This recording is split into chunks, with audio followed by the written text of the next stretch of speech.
Yeah.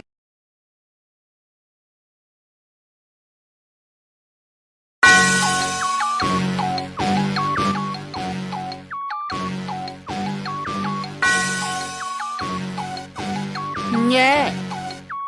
I love my HBCU, and boy, I love it, love it. I love it, love it. I love my HBCU, and man, I hope my team they won. Yeah. I hope my team they won. Yeah, man. I hope my team they won. I hope my team they won. Yeah. I tune into the HBCU Sports Lab to see if my team won or lost. If they lost, I'm quiet as a mouse. But if they won, keep tab. I'ma do the dab, yeah. Dr. Cavil, he know what he be talking about. Mike and Charles, they know what they be talking about. They compress the analytic data with the hip hop. If you know them like I know them, they gon' tell you if your team, if they won or lost, and who the ball. So listen to Professor, yes sir, and pay attention, cause he gon' teach a lesson. This is Dr. Bill with Inside the HBCU Sports Lab with Mike Washington and Charles Bishop. Mike Washington has shot ghost again. He says he's on assignment, but I'm not sure where we can find Santiago, or that is Mike Washington. With that being said, I have the best in the business besides that, which is Charles Bishop, so we're going to nail it out. But I do have a couple of other colleagues that's going to bring it home as well.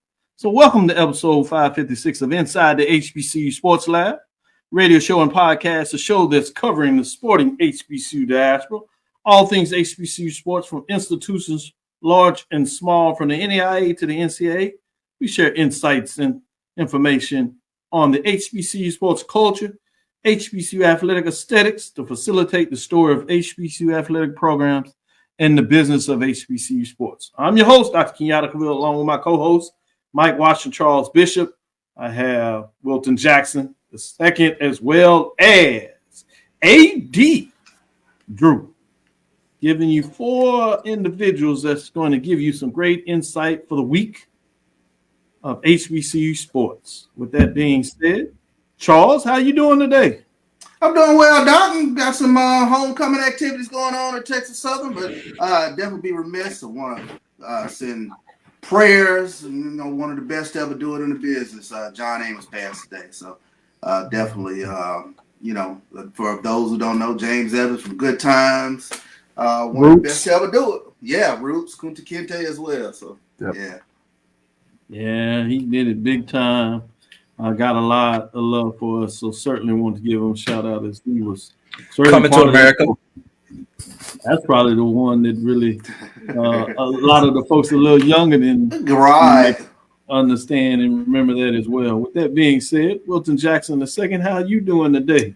I am doing good, Dr. Cavil. It's another week of college football. I hated to see Texas Southern get beat down like that in Houston, but it was a good weekend.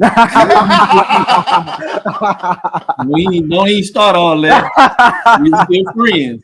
You want to remain on the show. You don't need to come over here telling those little fibs like that. Just be nice. But I got you. Wilton Jackson II, and let me emphasize the second for those that don't know. A.D. Drew, how are you doing today? Man, I'm doing fine. While we're talking about John Amos, let's not forget Dikembe Mutombo and Pete Rose, who passed on yesterday. Yeah. The Hit King and no. Not in my house. For sure. With that being said, not in my house. You know what this means, gentlemen. What does that mean, Doc? When you have this significant amount of folks that are becoming, particularly as I like to see it in the culture, as we like to talk about it, becoming ancestors, it means people have to step in their shoes, which often means that you and I and others are becoming elders. It's a very good point. Today's episode of Inside the HBCU Sports Lab is sponsored by THG Agency. THG Agency is a company that provides sporting and educational consulting and data analytics. With that being said, Charles, what's some of the news of the day that has you thinking hot to trot this weekend? Sure, let's take a look at the SWAC Football Weekly Honors for the week of September 30th. The SWAC is Tab Jackson State, Jacoby Morgan, and Travis Terrell Jr. Alcorn's Jacorian Sewell and Edwin Simmerer, along with Alabama State's Brandon Gilliam for SWAC Football Weekly Honors. Let's take a look at their performances this past week. Jacoby Morgan, he was co-offensive player of the week. He contributed 281 yards of total offense this past Saturday in Jackson State's 43-14 win over Texas Southern. He was responsible for 4 touchdowns, including 2 rushing scores. Morgan also contributed via the passing game, completing 13 of 22 pass attempts for 185 yards and 2 touchdowns. The co-offensive player of the week with Morgan was Sewell.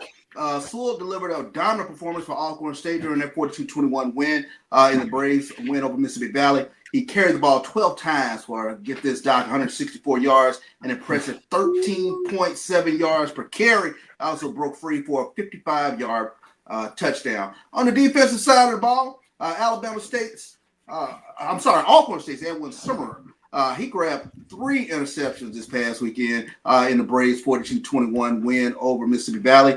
And the specialist of the week was Brandon Gilliam. Gilliam was instrumental in Alabama State's huge 26-21 win over Bethune-Cookman. He went 4-5 from PATs. He also kicked in a career-long 49-yard field goal attempt. So those were your players of the week in the Southwestern Athletic Conference. Kudos for the Southwestern Athletic Conference. Those folks getting stuff done. Wilton, that's why I didn't give you the SWAC. You give us some updates on the MEAC. Who are the weekly honors for the MEAC? Absolutely. So North Carolina Central quarterback Walker Harris and South Carolina State quarterback Eric Phoenix were named the MEAC co-offensive players of the week. South Carolina State showed off. They did. Yeah. South Carolina State linebacker Aaron Smith earned Defensive Player of the Week honors, while teammate Kyle Gallegos was named Rookie of the Week. South Carolina State's Nick Tace and North Carolina Central's Warren Velarde received Offensive Lineman and Specialist of the Week honors.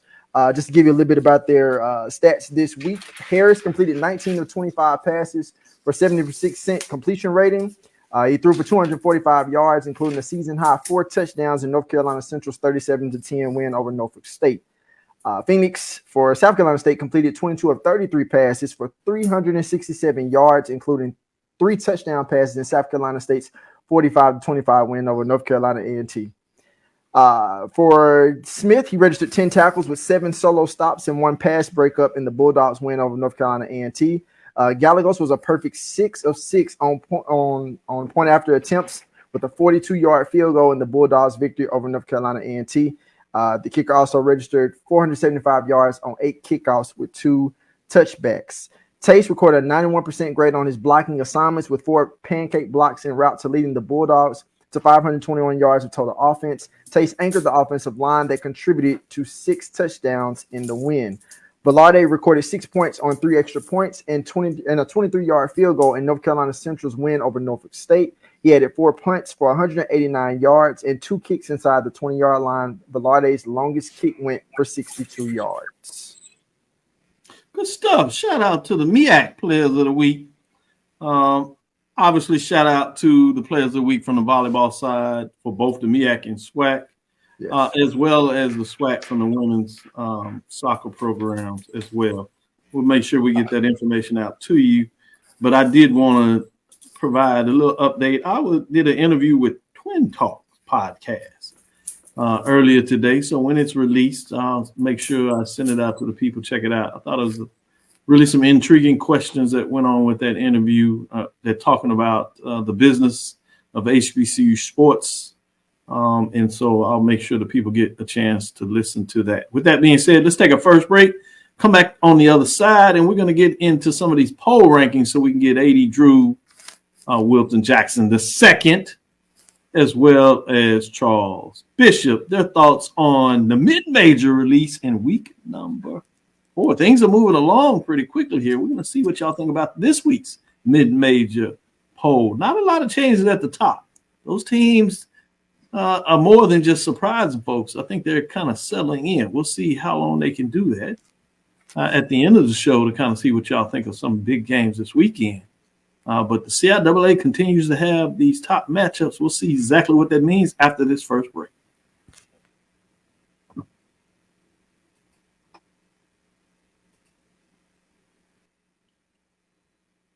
It's never too early to plant the seed, to share the tradition, and instill a sense of pride in your HBCU with your little ones. HBCU Pride and Joy Children's Boutique helps you share your school spirit with a wide selection of adorable kids apparel and accessories officially licensed from your favorite HBCU. Visit hbcupridejoy.com and follow us on all social media at HBCU Pride Joy on Facebook and Twitter.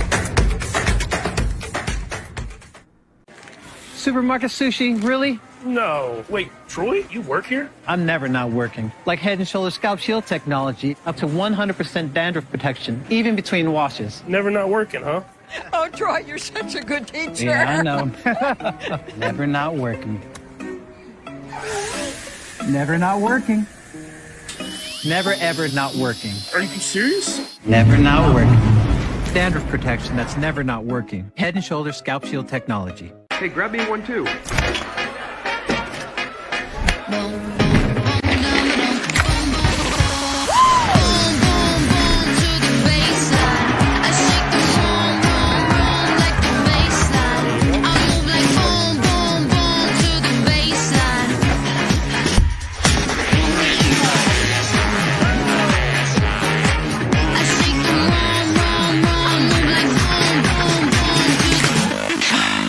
Charmin Ultra Soft has so much cushiony softness, it's hard for your family to remember they can use less.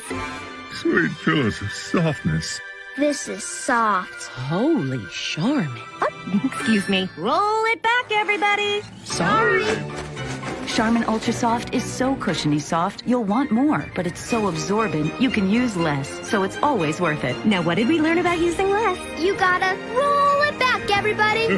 We all go. Why not enjoy the go with Charmin? This is the Dean of the College of HBCU Sports, Kenyatta Cavil of Dr. Cavil's Inside the HBCU Sports Lab with Mike Washington and Charles Bishop. Come mix it up in the lab where the course lecture is in session every Tuesday from 6 o'clock p.m. Central Standard Time on Facebook Live, YouTube Spreaker, or the BCSN app, as we discuss all things about the HBCU sports culture, including exploring the week that was in the sporting HBCU diaspora, as well as the upcoming week of HBCU sports. With me, the Dean, the College of HBCU Sports, on Dr. Cavil's Inside the HBCU Sports Lab with Mike Washington and Charles Bishop. Course lecture dismissed. Compress the analytic data with your hip hop. If you know them like I compress the analytic data with your hip hop. If you know them like I know them, they gon' tell you if your team, if they wanna lose, and who the ball. So listen to Professor, yes sir, and pay attention, cause he gon' compress the analytic data with your hip hop. If you know them like I know them, they gon' tell you if your team, if they wanna lose, and who the ball. So listen to Professor, yes sir, and pay attention, cause he gon' teach a lesson. Look like we got a little bit of the remix going now. Boy, I tell you, we still hip, we still hip. You might be elders, but we still a little hip with the hip hop in going in there. With that being said, without further ado, let's get into the top 7. We're gonna talk about those that dropped out. We do have 2 that dropped out this week, which means we got 2 that are jumping in. With those that are dropping out, we have Florida Memorial Lions in their first conference matchup. They took the loss, so they fall to 1-2-1. 0-1 as they jumped in the poll the last couple of weeks. They fell right back out. Fayetteville State Broncos, 2-2 on the season, 1-1 in terms of conference play. They fall out as well. Those receiving votes, we have 3 teams receiving votes, so we look at our collective 10. That's Livingston Blueberries 3-2, 1-1 as they start receiving votes and quietly are right there on the edge of being in the top 7. Where did that come from? Well, Albany State Golden Rams look like they've righted the ship as they improved to 2-2 and now are 2-0 in the SIAC with 116 points. Miles Golden Bears out of Alabama as well. They even their record to 500 at 2-2, but more importantly, they are 2-0 in the SIAC with 104 points. Let's get into top 7, which is just full of the CIAA. We do have a couple of folks that have put their names in the mix. We'll see what that looks like. But starting out with that CIAA, as I told you, Virginia State Trojans They bounced back with a big win. They're 2-2. I told you last week, although they have a CIAA loss because they're only counting 7 games, they played 8 games. The first one on their side did not count in the CIAA standings. So they are at 1-0 in the conference race with 118 points and were not ranked last week. At number 6, you have the Shaw Bears. They took a tough loss. They fall to 3-2, which means they also fall in the poll. They take 2 spots tumbling down. They're 1-1 in conference play, 127. And ranked number 4, they took their loss last week. At number 5, the Virginia Union Panthers. They are at 2-2. They got a big victory over the Shaw Bears team, I should say. They're 1-0 in conference play because same as Virginia State, their loss in their first CIAA matchup was the 8th game, so it didn't count in the standings. So they're 1-0 in the CIAA. Just trust me, people. I looked at the site. You go argue with somebody else. I'm just telling you the facts from CIAA. Like it, talk to CIAA people. I don't make the rules. I just follow. 136 points. They were not ranked, so they jumped back into the poll rankings. At number 4, West Virginia State Yellow Jackets. Wow. Taking a team outside of the CIAA. You talk about the West Virginia Intercollegiate Athletic Conference over there. You have West Virginia State. The Yellow Jackets improved to 3-1, 2-0 in conference race, 140 points. They move up 2 spots in the rankings, and they're slowly doing their thing. At number 3, we're going to go back to the CIAA. Winston-Salem State Rams, 4-1, 2-0. They are quietly making a statement. They have 1 first-place vote, 172 points, and they are ranked and stay at number 3 spot as they have earned it this season. Bring us number 2. The lone SIAC team in the top 7 is none other than Clark Atlanta Panthers. I told you about these Panthers. Now you may think about it and say, all right, they're 4-0-1. That tie is the Florida Memorial with the Rain Council game, or they may be undefeated as well. They are 3-0 in conference race, 3 first-place votes, 177 points, and they remain at number 2. Surprise to most folks, it should no longer be a surprise because these Golden Bulls are for real. Johnson C. Smith Golden Bulls are 5-0. They're 2-0 in the CIAA. 5 first-place votes with 196 points, and they remain at number 1. And this is for the 4th consecutive week as they continue to get it done. So they are making moves in terms of what that looks like. Shout out to the Golden Bulls in terms of the rankings for this week. With that being said, Charles, I'll start out with you. What are your thoughts in terms of Johnson C. Smith, who has earned the number 1 ranking for the 4th consecutive week? Who would have thought of it at the beginning of the season? Yeah, I mean, who would have thought of it? But what jumps out is the matchups now. Now we got some interesting matchups coming into this week. We got a number 1 versus a number 7. We got Winston-Salem there sitting at 3 going against Virginia Union. Now the data is starting to come in, and now we got some ranked matchups going into this weekend. So that's what jumps out at me.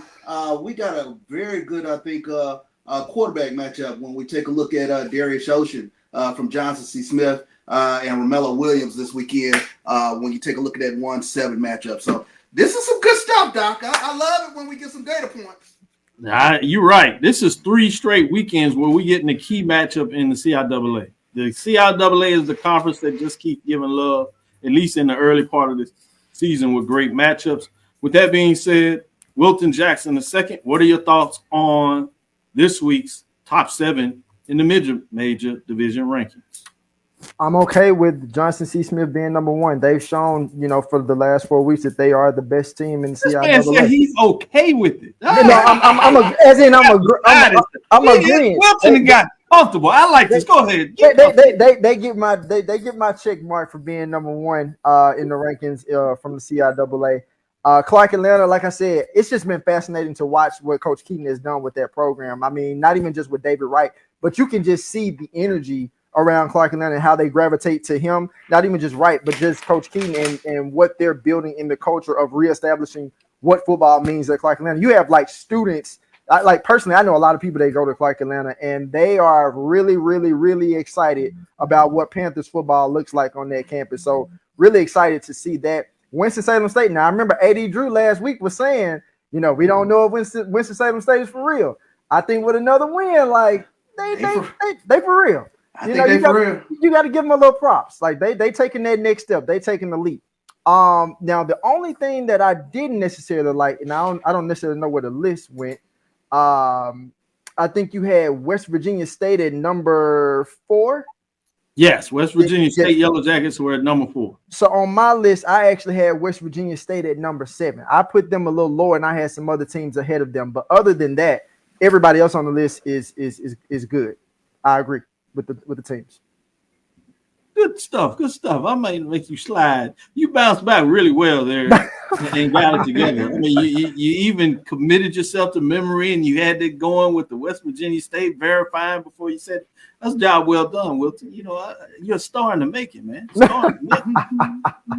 I appreciate it. Saturday night, he showed out a little bit, you know, in Houston. And got some after the game comments, some great questions, great comments. AD Drew, we got a talented brother here with Wilton Jackson II.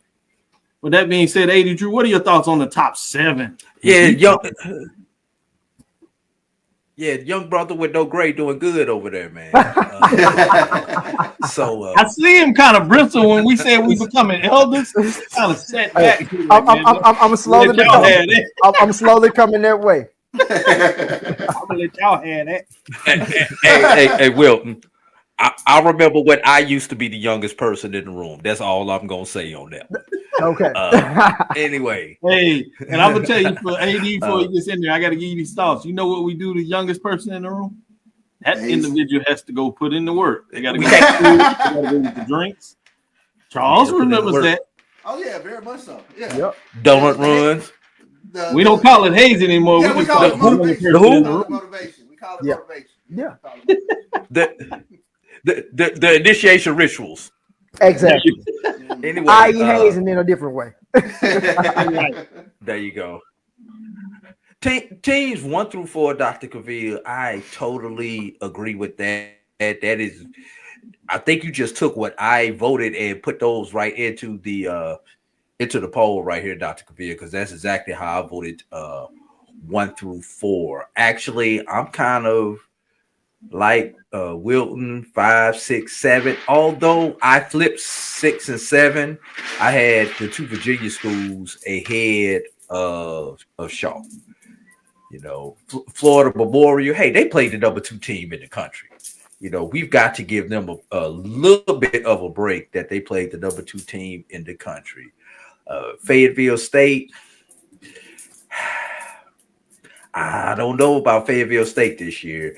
And look out for the 2 teams from the SIAC. They will sneak back into the polls very soon. I expect to see if they win. I expect to see them in next week because the CIAA teams are going to start beating up on each other and knocking each other out. So that's going to open up an opportunity for the SIAC to come back into the poll rankings. May not do them any good when it comes to the regional rankings, but at least on this poll, this HBCU poll, they may get some love. Very astute analysis, and I agree with you wholeheartedly. With that being said, let me give a quick shout out. It's homecoming here in Houston. That is here at Texas Southern University, and you're starting to hear the festivities kick up as they kicking up hard and early this week. With that being said, we're going to take our second break, come back on the other side, and see if we can give you some more great information on inside the HBCU Sports Lab. Stick with us. Be right back after this next break.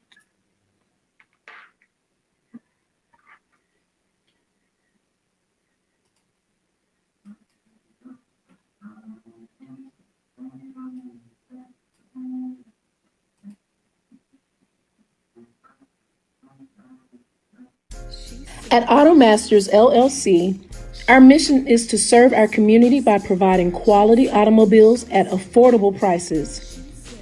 All of our vehicles are inspected and certified to offer you the confidence in knowing you have a quality vehicle. Our goal is to provide you with a seamless process and positive experience for your automobile purchase. Financing recommendations and specific vehicle inquiries are available at your request. You can find us at www.automasters06.com and follow us on Facebook and Instagram. Also, please feel free to contact Terrence Miles at 601-927-7794. And oh yeah, tell him Sonia sent you.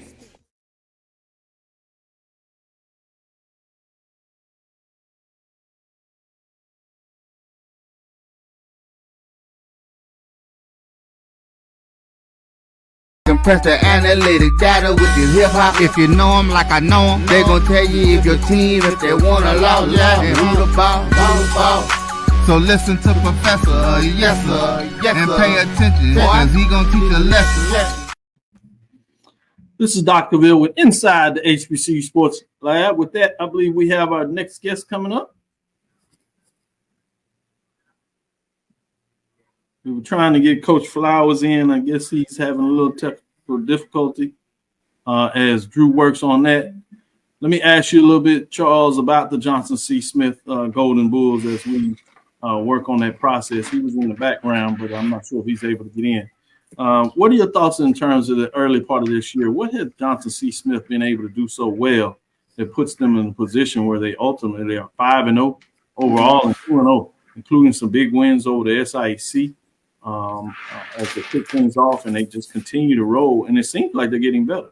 Yeah, it seems as though they're getting better, but I mean, everything starts on the defensive side of the ball. They're only giving up 10 points a game, so that's the thing that jumps out for me with Johnson C. Smith thus far. And here we have it, Coach Flowers of the Johnson C. Smith Golden Bulls. We're just talking about you being number one in the rankings. I know, Coach, that is secondary to a lot of things, but we just wanted to acknowledge what your team has done this week. This is the fourth consecutive week that they're being ranked number one. You started off with a fantastic season, 5-0 as you know overall, and 2-0 in the conference race. Tell us a little bit about what's going on here. Well, first off, I want to say thank you very much for having us on. It's just great watching you on everything you do for HBCU football and just the platform that you all provide and just giving us, just notoriety and publicity and just helping all of our universities out. So I'm gonna start there, but this has been a work in progress for the 2 years we've been on campus, and just supportive administration, good coaching staff, recruiting well, and we're playing some good defense. It starts on the defensive side of the football, and we're putting up some good points this year. Just very proud of our young men.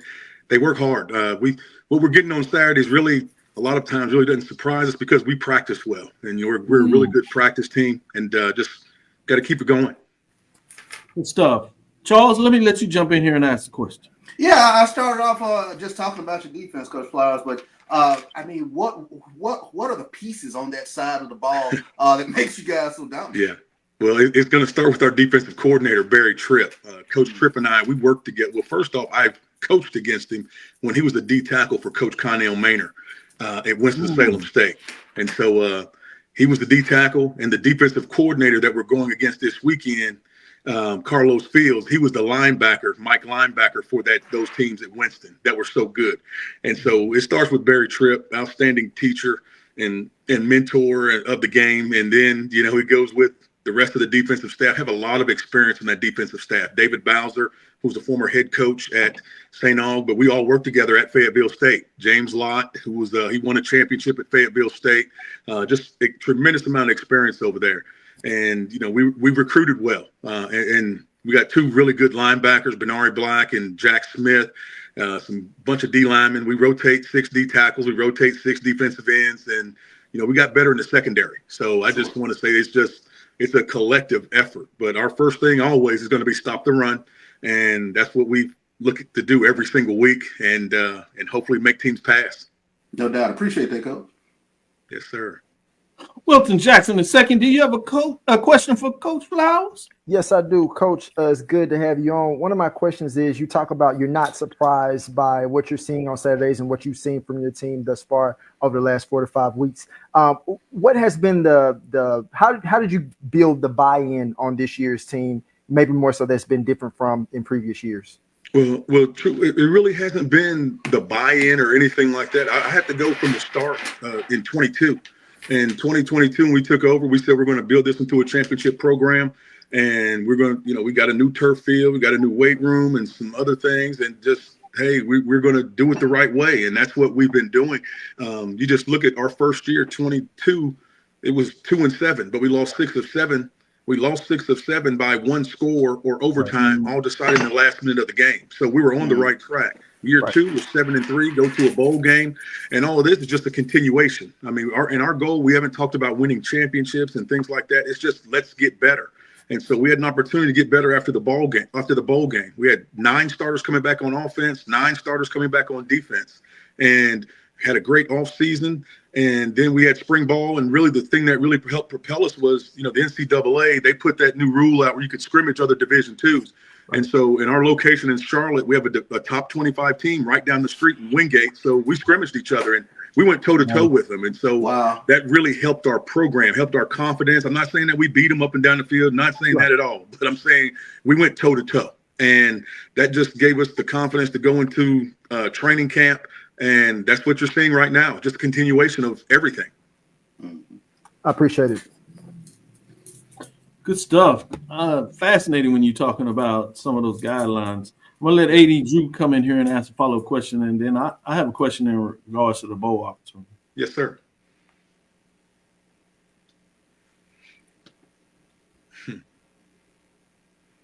Those Rams.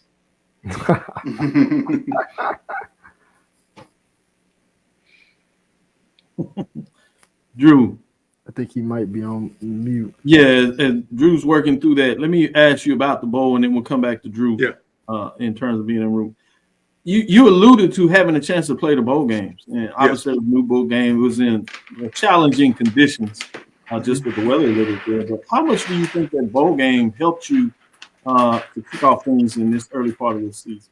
It paid big dividends immediately. What the bowl game gave us was really an early spring practice. I mean, we got 15 to 17 practices of really, and it's not like we were a senior-laden team. We had 75, 80% of our team coming back. And so we had great bowl preparation. And then after the bowl preparation, we took some time off with the Christmas break. And then we came back, we added some really big-time recruits. That came in mid-year. I mean, our starting quarterback right now, Darius Ocean, came in from Valdosta State. Kavaris Crouch, who was a former 5-star recruit, came in.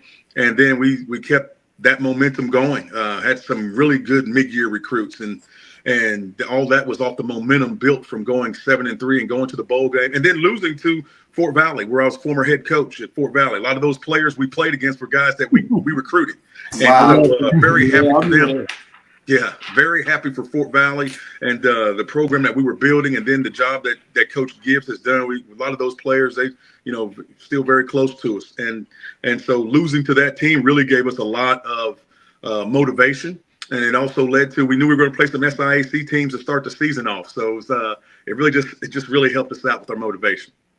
Boy, has the CIAA flipped the script in terms of football or the SIAC.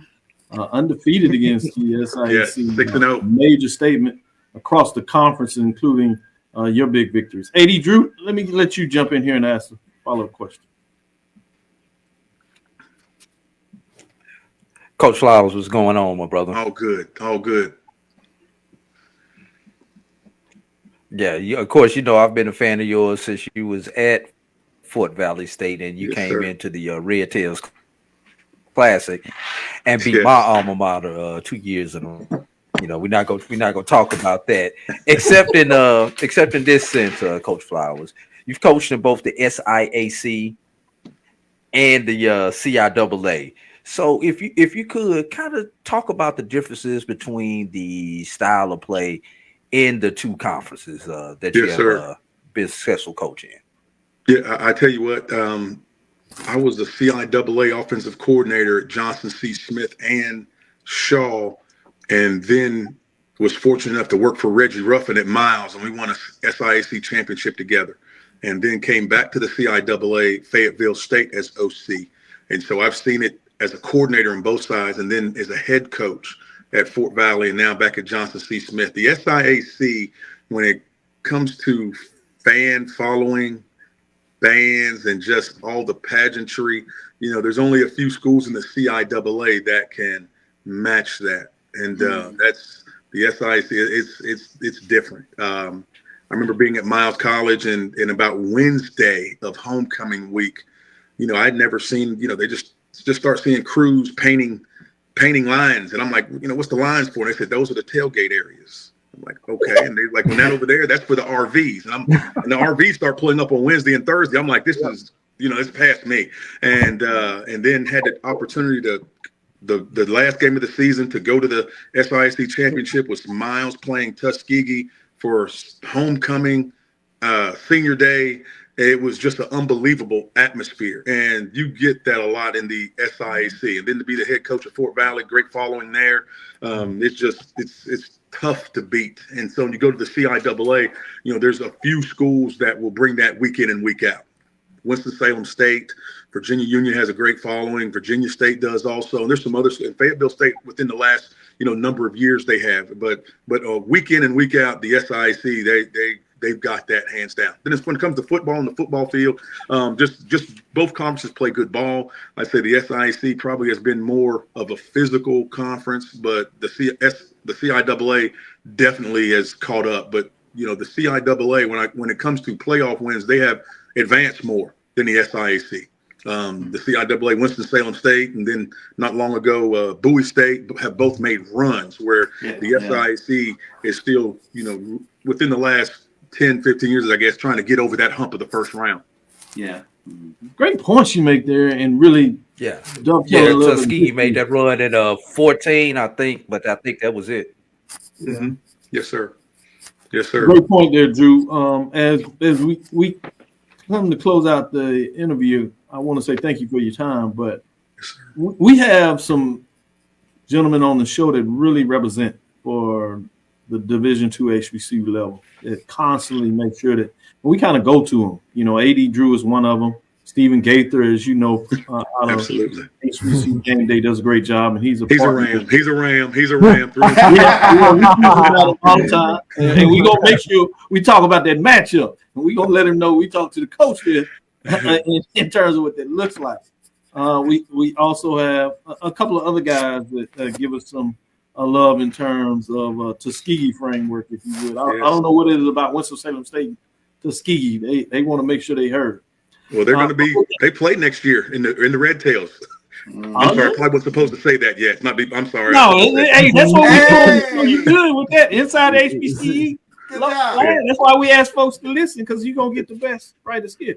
Yes, sir. With that being said, I did want to ask you, when we talk to them, so much focus on the Division II level is going to the playoffs. Mm-hmm. And so, unlike the SWAC and MEAC, as I'm sure, at least from afar, you have the understanding of how that rivalry between the two conferences is pretty significant. Whenever they play, people want those bragging rights, and then obviously you got the MEAC SWAC Challenge to open things up. Yes. And you have the Celebration Bowl. Now you have the Hall of Fame Classic, which is going to feature the champions of the previous year, the CIAA and SIEC. What are your thoughts about the relationship between SIEC, CIAA? Would you like to see more matchups, or are you kind of like the focus where you're saying let's have these matchups but focus on the Division II playoffs? I'm all for the matchups of the two conferences, and the relationships I would say are really good with the two commissioners. That's where it would start. You look at, first off, our commissioner at the CIAA, Jackie. She does a fantastic job promoting our conference, not just with the CIAA basketball tournament, but with football. I mean, she's making it a priority that football gets out there more, like basketball. And then you go to the SIAC. I mean, the commissioner of the SIAC, that's my guy, Dr. Anthony Holloman. He went to Johnson C. Smith University. We were actually teammates for 3 years.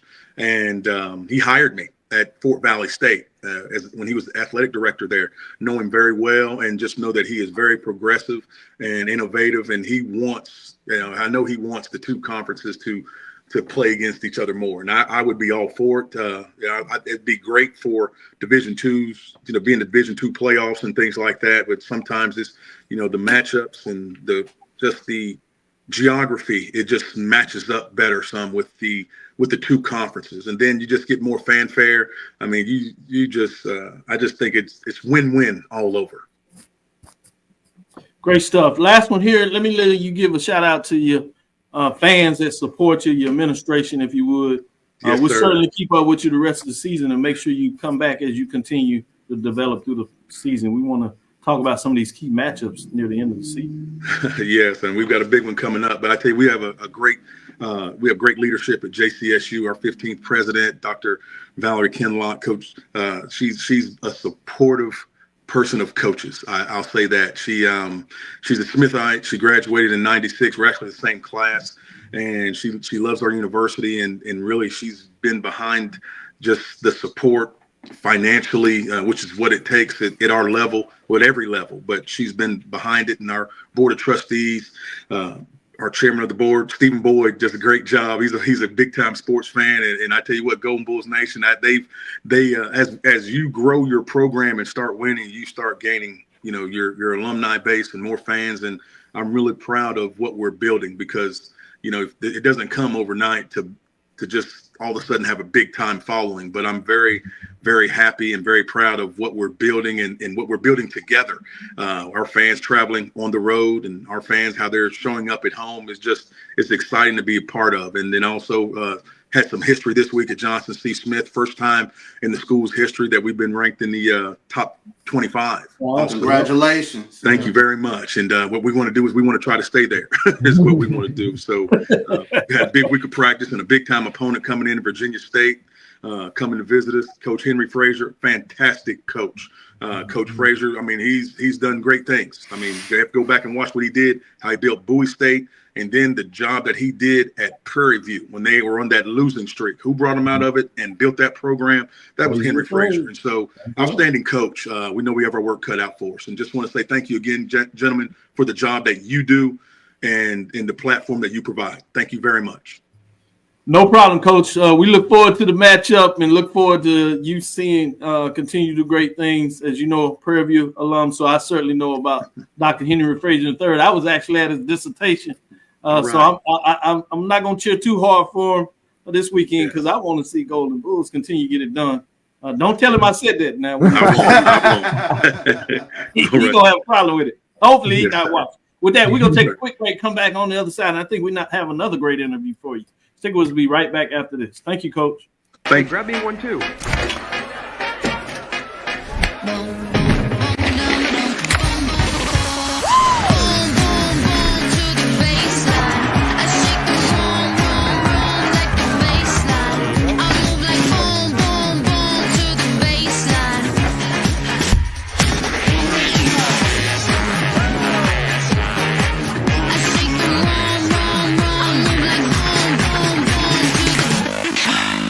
This is Ryan Fulford. AD Drew and I are co-hosts of the BCSN Sports Wrap. We talk about all things related to HBCU athletics. From the games, teams, coaches, and fan interest stories, we cover it all. You can find our shows on Facebook at BCSN Sports Wrap, YouTube at MyJBN Online, and everywhere you listen to podcasts like Anchor, Spotify, Google, and Apple Podcasts. You can also find the show on the Jericho Broadcast Network's app.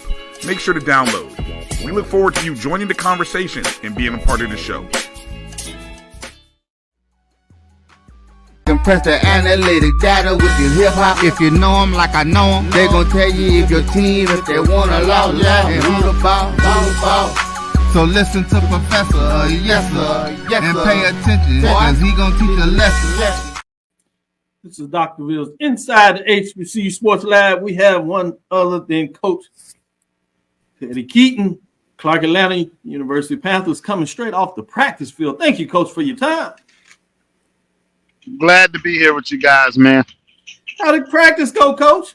We're still practicing now. We won't hold you too long, because we don't want to be the reason that you come back and be like, look, hey, you took me from a practice. I think they're in good hands. No, that's right. That's what I like. That's that mindset and attitude I like, Coach. With that being said, Coach, you're 4-0-1, as you know, 3-0 in the conference play. We told everybody preseason that you were going to be good. I know you had rat poison, but you were focusing on the players to make sure they knew it. But we tried to tell the world. Now you're getting it done on the field, and you're starting to make a lot of believers. Tell us a little bit about how you're getting it done for those that don't know. I mean, we still got a long ways to go. defensively, we're not playing up to the level that we need to play up to.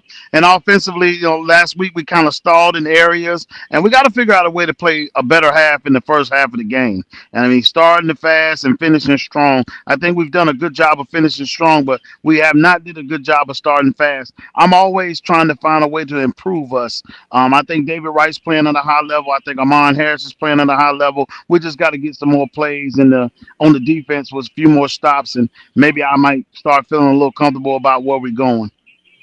Coach Keaton, you've spoken just like a head coach. Need to do a little more before I get too excited. With that being said, Charles, jump in here and ask a follow-up question. Yeah, Coach, let me ask you about two of the top receivers in the SIAC when you talk about Jamal Jones and Armon Harris. Like, how do you figure out who gets the ball? Because they both 36 catches, 31 catches. You got some options out there. I think it's more the quarterback and play calling. I think we do a good job of distributing and getting them open and designing plays that will allow them to have the opportunity to get the ball in your playmakers' hands. I think any good coach that knows the game and understand the game, if you got a playmaker, you got to feed him. So you got to make sure that they get the ball, and we got to make sure we design things that give them an opportunity to be successful on the field. No doubt about it. Appreciate that, Coach. With that, Wilton Jackson II, go ahead and ask Coach. Coach, I've been, following you since you made the comments in the beginning of the season. And I was telling somebody, before the first game, I said, like, I won't pretend like I've watched every Clark Atlanta game, but I can assure you, it's probably I hadn't missed any point of a Clark Atlanta game this season. But I want to say this: you talk about the defense not necessarily being where you want it to be right now. What are some of the challenges that Savannah State presents to you guys, and what's been the message to your defense this week?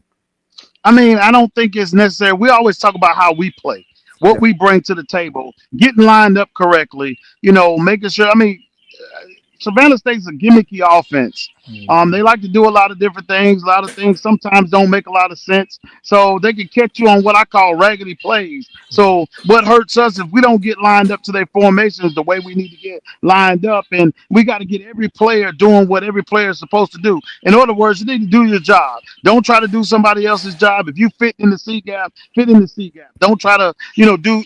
You'll hear me say this word. Don't let me come out. When I say don't let me come out, a lot of kids that have a lot of tremendous amount of athletic ability tend to lean more towards their athletic ability and not on what's been taught to them, how to do it, and what to do, how to do it, and why it's important for them to do it that way. And sometimes those type players cost you ball games. I'll take an average kid that'll give me above average effort and do what he told to do, and we'll beat anybody in the country with him. I like that. Absolutely. Coach. Appreciate that, Coach. I like that. With that being said, AD Drew, before I let AD Drew get in here and ask this question, that means we're doing our job. Wilton is now you paying attention, as well as Coach Keaton doing the job as well, getting your interest in there. AD Drew, go ahead.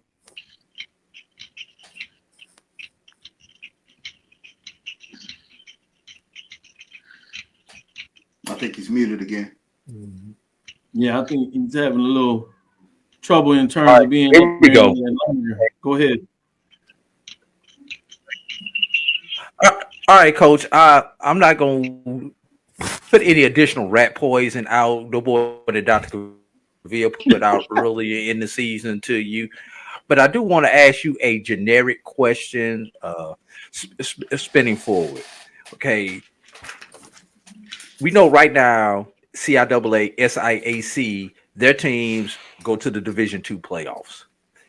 If there were an option, i.e. similar to the Celebration Bowl for Division II teams to go to it, would you be in favor or not in favor of the two conference champions meeting together in a championship type game in lieu of going to the Division II playoffs, where, let's be real, our HBCUs have not had a whole lot of success, not named Winston-Salem State? Absolutely. I'm all for that. I'm a pro. We do our own thing. We make our own money. I think it generates the funds for us.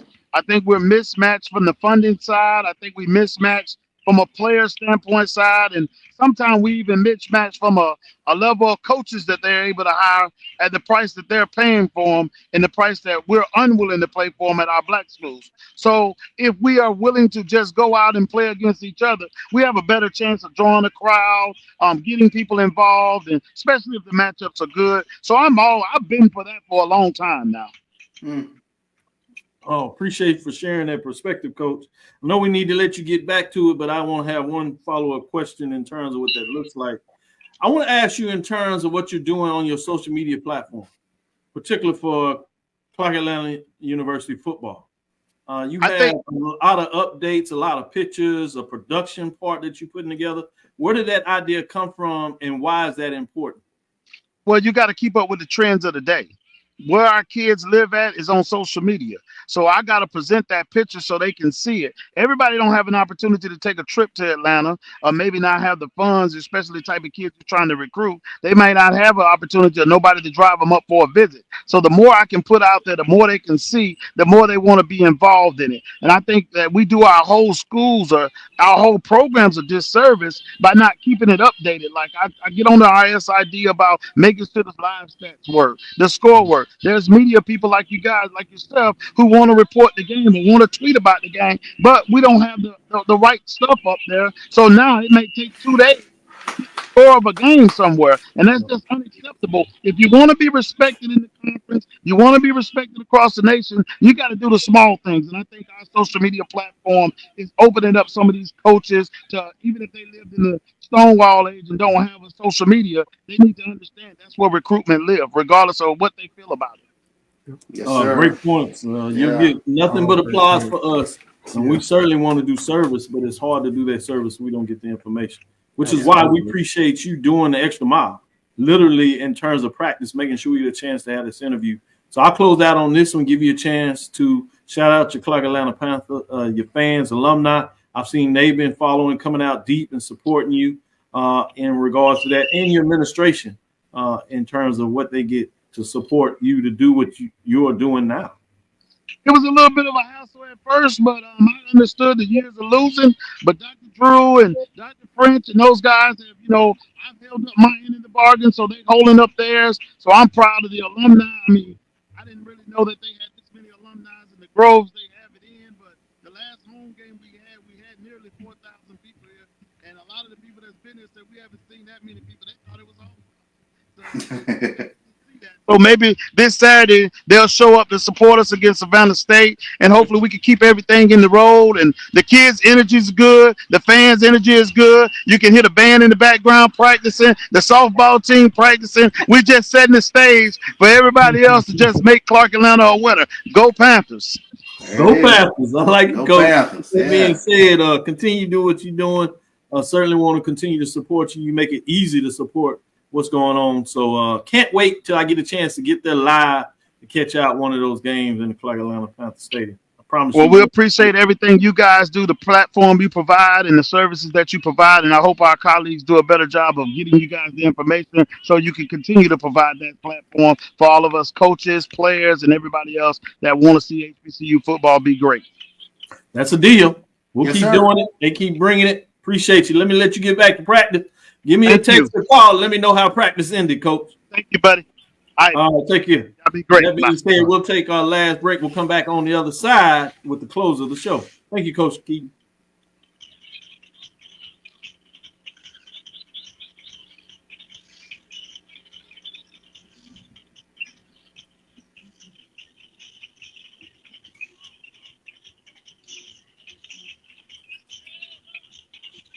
Choice Hotels is a family of brands that helps you get the most for your money so you can be any traveler you want to be. You could be a free hot breakfast hero at a comfort hotel. Yes! That's how you waffle. Mister, this script got a plot twist at a Radisson hotel. A business big leaguer. Go for key. Even the ultimate pool float inflator. With 22 brands and the best value for your money, Choice Hotels has a stay for any you. Book direct at choicehotels.com, where travels come true. Gotta get the corners.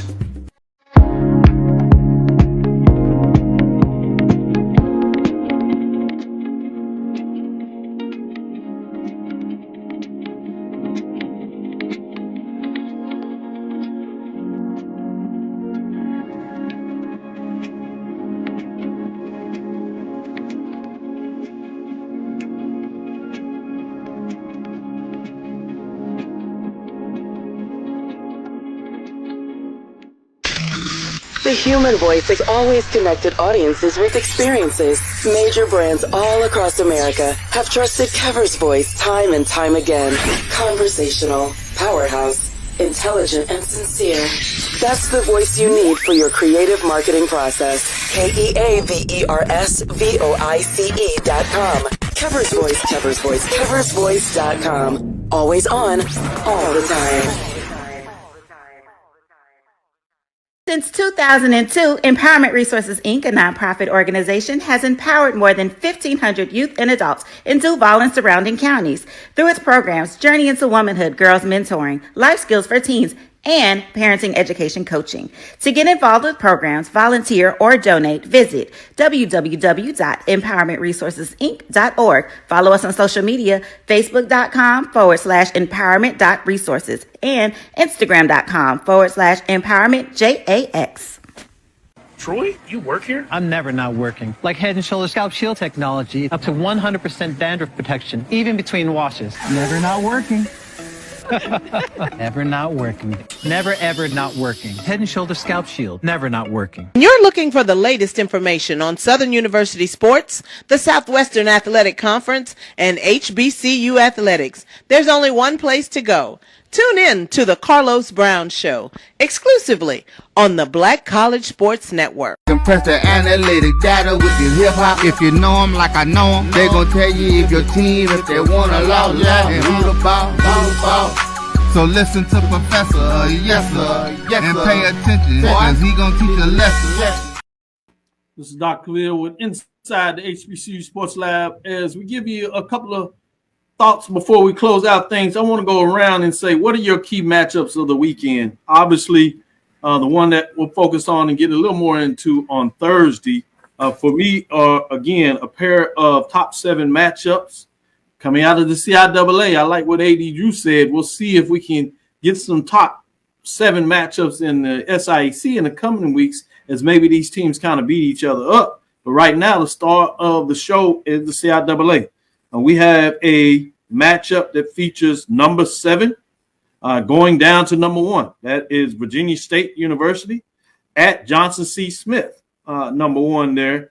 So intriguing matchup there. So I want to get your thoughts in terms of what that looks like, Charles.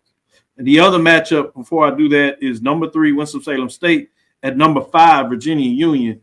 Those are the 2 top key matchup featuring top 7 programs, both out of the CIAA and the conference game as well. That, or are you going in a different direction of key games you want to watch this weekend, Charles?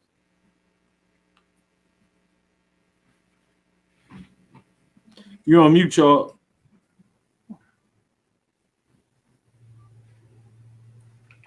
Am I good now? Yeah, you're great. Yeah. Okay. No, I think the matchup that really intrigues me is Winston-Salem State and Virginia Union. When you take a look at Winston-Salem, they are the third-ranked defense in the CIAA. It's running only 14 points per game, going against the number 1 offense in the CIAA. And not only can Virginia Union, can they run the football. We know what Jada Byers can do, but they can throw the football a little bit too. When you got a quarterback this past week who went for a really thrash Shaw. When you take a look at what he was able to do, Mark Wright, 19 of 24, 294 yards and 4 touchdowns. So I'm really intrigued about that matchup. And, of course, we talked about Johnson C. Smith and Virginia State. That's intriguing as well. Can Virginia State put some points on the board against this tough Johnson C. Smith defense? Wilton Jackson II, what direction you going with your top matchup to keep your eyes on this week? So I'm going to pivot to the SWAC. I know Charles mentioned the CIAA. So I'm going to pivot to the SWAC. I'm going to say, obviously, FAMU and Alabama State. You're talking about a FAMU team that didn't get a chance to play against Alabama A&M last week due to Hurricane Helene. So, it's going to be interesting to see how they respond coming off what you would call essentially another bye week. I mean, granted, they had they didn't get a chance to play from the storm, but that's extra time that, hopefully, players stayed safe during that time.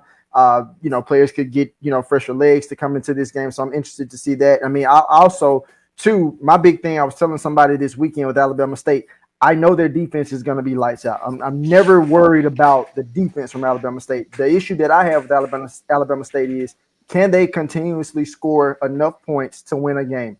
I was sitting in the press box in Houston with you guys, and I remember they were leading Bethune-Cookman, 21-6 or something like that. And before you knew it, the final score of the game was 26-21. I'm thinking, like, where did these additional points come from? And I knew that Bethune-Cookman could score because they had already shown that in a couple of weeks. But I'm thinking to myself, like, I'm not saying they were struggling with Bethune-Cookman, but what I am saying is they're going to definitely have to be able to score to potentially beat FAMU in that particular regard. And then, of course, you got Jackson State and Alabama A&M. Jackson State coming out the big win against Texas Southern. Alabama A&M, for me, I'm still trying to figure out where they are. They play multiple quarterbacks. Coach Taylor talked about it in his press conference, the multiple quarterbacks and, the defense, what they like to do. So, Gulf Coast Challenge, neutral site game. Both teams will likely travel. This is a game that Jackson State needs. Both teams need it, but I definitely think that you're ready. If you're Jackson State, you're opening up SWAC East play. So this could really set the tone for them to get the game. Or if you're Alabama A&M, if you're Connor Maynard, you beat Jackson State. That could change some things. Man, very great points you make on that. And essentially, when you talk about that FAMU Alabama State game, as Alabama State is not in the top 7, but they're right outside receiving votes, essentially at the 9 spot.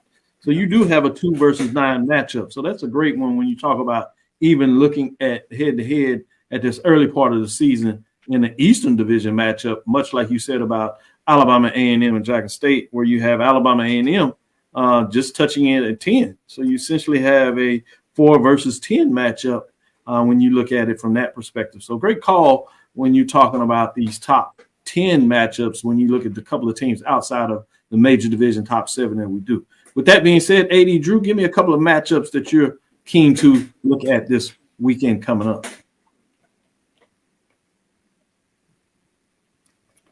Well, sticking with the major division, I want to look outside of the conference matchup and look at 2 non-conference matchups. Prairie View and Cornet were the 2 matchups that I'm going to be intrigued with to see how our HBCUs do as they go outside of their comfort zone, i.e. the Southwestern Athletic Conference. Those are the 2 key matchups that I want to take a look at in that conference. Also, I would like to look at South Carolina State, Tennessee Tech. Tennessee State defeated Tennessee Tech was defeated by Tennessee Tech a couple of weeks ago. So I want to see if South Carolina State is actually able to knock off this. Great points when you talk about some of those key matchups. When you look at non-conference FCS matchups, Prairie View and Incarnate Word, they've played FCS programs. They've had some success, 3 wins over FCS programs when you go back to 2021. But they hadn't had much success against Incarnate Word that's playing pretty good. But that'll be interesting to see what that is. Incarnate Word comes in at 2-2. And then you talk about Nichols and Southern. Southern has had over the years have good matchups with Nichols, but as of late, that hasn't necessarily been the case. Nichols does just come in at 1-3, with Southern coming in at 2-2. So fascinating when you talk about those matchups. We've seen what South Carolina State did earlier this year in terms of their matchup with the Citadel getting a non-conference win for the MEAC. So I agree with you. That's a fascinating watch when you talk about Tennessee Tech, particularly just after playing Tennessee State a couple of weeks ago. We have Tennessee State in the top 7 along with South Carolina State jumping back in there. So I'm intrigued about those matchups, and like yourself, I'll have an eye on that. With that being said, that'll bring it to a close today. Great comments. I hope you fans enjoyed the interview, giving some updates in terms of what's going on in the mid-major division as we released our poll rankings today. You got some insight about how the coaches think about some of these matchups, and both of them were on board and seeing more matchups. Specifically, you heard Coach Teddy Keaton talking about the need to look at even a CIAA SIAC bowl game that would crown a mid-major champion officially on the field. Be interesting to see what kind of buzz that gets with some of the talk on social media this week, particularly between those mid-major folks. I'm in a chat with them, so I'm going to see what their vibe is after I make sure I share this. So good to see that we had this talk and great questions that y'all brought to the table today. With that being said, thank you for listening to Inside the HBCU Sports Lab. Make sure you share our podcast with your friends and colleagues. I am Dr. Kenyatta Cavil, the Dean of HBCU Sports, come from inside the lab in the College of HBCU Sports with Mike Washington, Charles Bishop, Wilton Jackson II, AD Drew, always showing up and making sure he finds a way to get it done. And again, we want to thank you for listening to Dr. Bill's Inside the HBCU Sports Lab with Mike Washington and Charles Bishop every Tuesday and Thursday. We'll be back on Thursday and Sunday at 9 to give you the updates and let you know what you saw on Saturday in terms of the key matchups. Follow me, Dr. Kenyatta Cavil, Twitter, Facebook, and Instagram. I still call it X because I can. It's Dr. Kenyatta Cavil, DrKenyatta Cavil, Inside the HBCU Sports Lab 1 on Twitter. Facebook and YouTube is Inside the HBCU Sports Lab.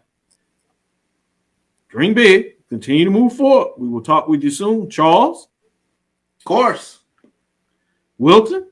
Lecture. Drew?